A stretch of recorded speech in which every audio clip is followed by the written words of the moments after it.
This after-school presentation was written and narrated by Academy of Ideas. Check out their YouTube channel for more of their videos. Evil is not committed by people who feel uncertain about their righteousness, who question their own motives, who worry about betraying themselves. The evil in this world is committed by the spiritual fat cats, by the Pharisees of our own day, the self-righteous who think they are without sin, because they are unwilling to suffer the discomfort of significant self-examination. Most politicians proclaim themselves to be exemplars of virtue, but many of them compulsively lie, engage in corruption, censor and demonize those who disagree with them, and enact policies that destroy society. Are such politicians aware of their hypocrisy? Do they truly believe in the morally righteous self-image they try to portray? In this video, drawing from the insights of the American psychiatrist M. Scott Peck, we explore the psychology of malignant narcissism in order to better understand the evil that has infected modern politics. M. Scott Peck defines evil as that force, residing either inside or outside of human beings, that seeks to kill life or liveliness, or as he continues, evil is live spelt backward. Evil is in opposition to life. Specifically, it has to do with unnecessary killing, killing that is not required for biological survival.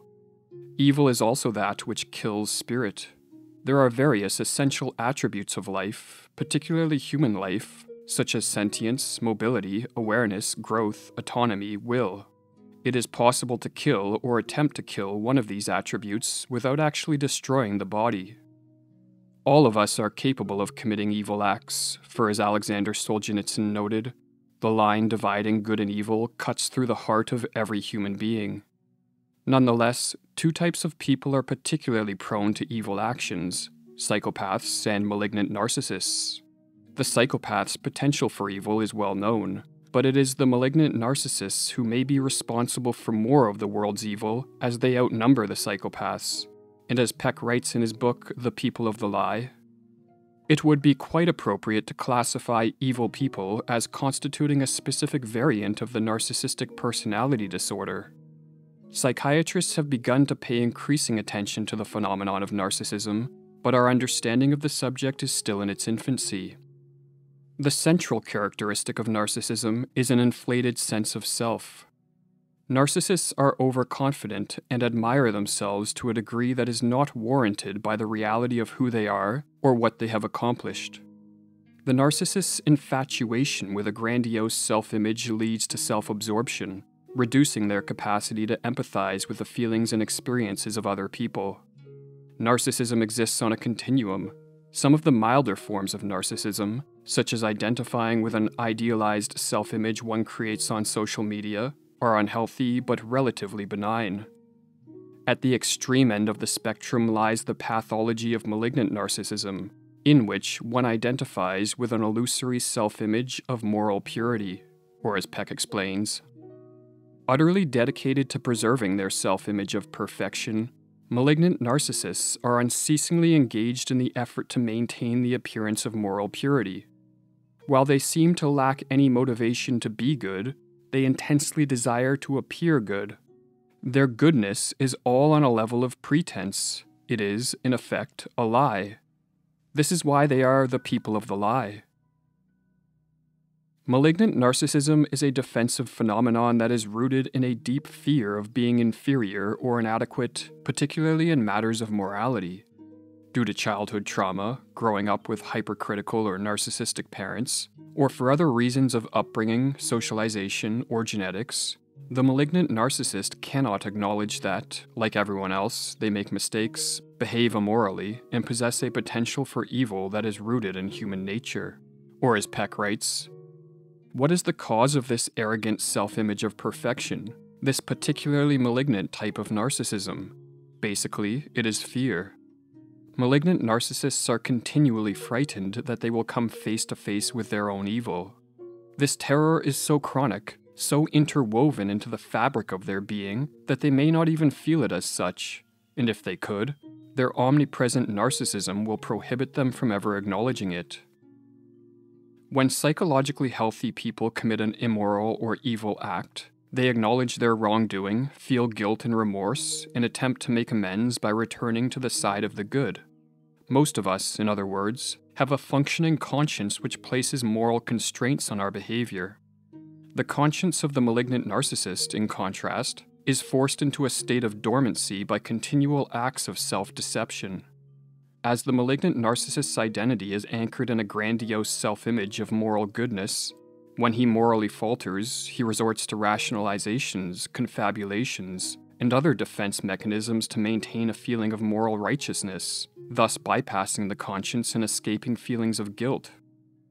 Because the malignant narcissist silences his conscience with ongoing self-deceptions, he can repeatedly lie and behave in ways that oppose life, yet still believe that he is on the side of good. Or as Peck explains further, it is not their sins, per se, that characterize malignant narcissists.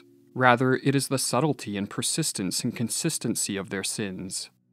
This is because the central defect of malignant narcissists is not the sin, but the refusal to acknowledge it. Rather than blissfully lacking a sense of morality, like the psychopath, malignant narcissists are continually engaged in sweeping the evidence of their evil under the rug of their own consciousness. It is out of their failure to put themselves on trial that their evil arises. One of the main self-deceptive mechanisms which the malignant narcissist uses to avoid awareness of his morally imperfect self is, paradoxically, the very mechanism that leads him to commit some of his most evil acts. This mechanism is scapegoating, which, as Peck notes, works through a mechanism psychiatrists call projection. The malignant narcissist unconsciously externalizes the emotions and motivations he cannot accept in himself, attributing them to other people, and he then blames these targets for what in reality are his own moral failings and wrongdoings.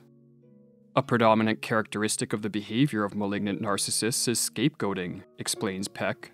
Because in their hearts they consider themselves above reproach, they must lash out at anyone who does reproach them. Since they must deny their own badness, they must perceive others as bad. They never think of themselves as evil. On the other hand, they consequently see much evil in others. Narcissistic scapegoating is on full display in the political world. Many politicians today are so desperate to appear morally righteous that they categorically refuse to consider the possibility that their policies, mandates, and social reforms are the primary drivers of much that is wrong with society. When presented with evidence of their catastrophic failures, or when other people challenge their morally flawless self-image, political malignant narcissists double down on their policies and heap the blame for society's problems upon their favored scapegoats, be it other nations, political opponents, or individuals who merely happen to hold differing political views.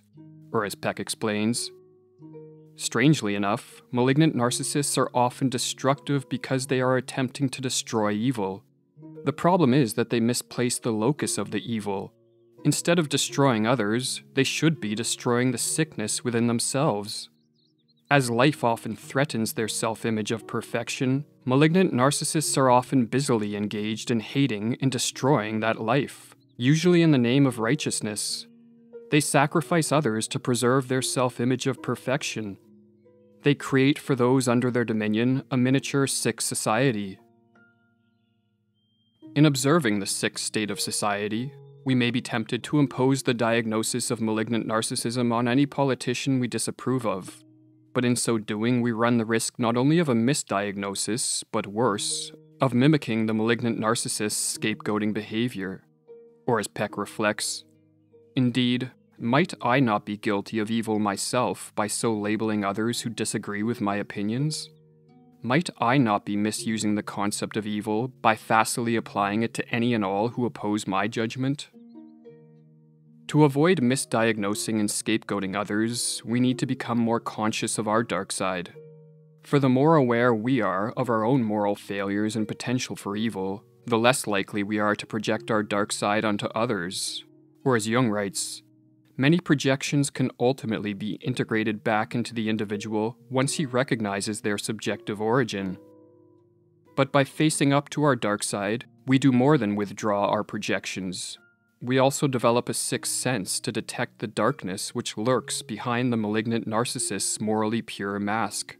For as the psychologist Marie-Louise von Franz observed, if one knows about the evil possibilities within oneself, then one develops a kind of second sight, or capacity for getting a whiff of the same thing in other people. To go down into the depths of one's own evil enables one usually to develop the instinctual recognition of corresponding elements in other people. With a heightened capacity to detect evil, we can help others overcome their naivety regarding the reality of human evil. For the reason malignant narcissists are able to gain popular support and persist in positions of political power is because most people refuse to fathom the fact that someone who tries so hard to appear good can in reality be morally corrupt. Most people, in other words, do not recognize that evil has a tendency to cloak itself in the good. Or as the psychologist Erich Fromm observed, the main fallacy which prevents people from recognizing potential Hitlers before they have shown their true faces lies in the belief that a thoroughly destructive and evil man must be a devil, and look his part, that he must bear the sign of Cain so visibly that everyone can recognize his destructiveness from afar. Such devils exist, but they are rare. Much more often the intensely destructive person will show a front of kindliness. He will speak of his ideals and good intentions. Hence, as long as one believes that the evil man wears horns, one will not discover an evil man. As more of us become aware of the political evil that is dividing and destroying society, we should try, as much as possible, not to let anger and hatred sully our attempts to be a force of good. Malignant narcissists are easy to hate, but harboring hatred only nourishes their malevolence and makes us easy targets of scapegoating. Hatred also harms us through the stress it generates in the mind and body. Rather than stewing in hatred, we should focus our energies on spreading the truth, as truth is one of the greatest weapons against evil, hence why Satan is often referred to as the father of lies. We should call out the hypocrisy of the political malignant narcissists, expose their lies, mock their overweening moral pride, and watch on as the truth renders their behavior increasingly desperate, erratic, and eventually self-destructive. Pride goeth before the fall, or as M. Scott Peck concludes, the evil hate the light of goodness that shows them up, the light of scrutiny that exposes them, the light of truth that penetrates their deception.